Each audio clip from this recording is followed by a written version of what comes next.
দাড়ি রাখা কি স্বাস্থ্যের জন্য ভালো, নাকি আপনার মুখ ভর্তি দাড়ি আসলে নানা রকম রোগ জীবাণুর একটি বিরাট আস্তানা?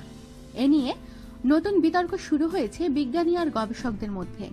বিবিসির এক অনুষ্ঠান trust me I M a doctor সাম্প্রতিক ঠিক এই প্রশ্নে একটি ছোট্ট পরীক্ষা চালিয়েছিল।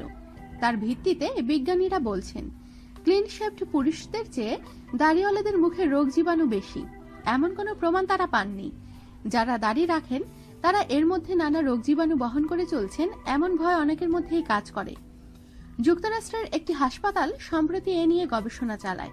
তাদের গবেষণার ফল অনেককেই অবাক করেছে। জার্নাল অফ হসপিটাল ইনফেকশনে প্রকাশিত এই গবেষণার ফলে বলা হচ্ছে, দাড়িওয়ালাদের চেয়ে বরং দাড়ি কামানো পুরুষের মুখেই তারা বেশি রোগ জীবাণু পাওয়া গেছে। গবেষক বলছেন, মেথিসিলিন রেসিস্ট্যান্ট স্টাফ এরিয়াস বলে যে জীবাণু অ্যান্টিবায়োটিক প্রতিরোধী, সেটি দাড়িওয়ালাদের চাইতে দাড়ি কামানোদের মুখে 3 গুণ বেশি মাত্রায় পাওয়া গেছে। এর কারণ কি?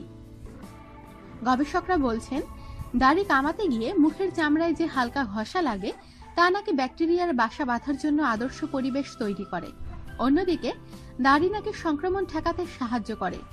বিবিসির trust me I M a doctor অনুষ্ঠানে বেশ কিছু পুরুষের দাড়ি থেকে ব্যাকটেরিয়ার নমুনা সংগ্রহ করে এই ধরনের পরীক্ষা চালানো হয়।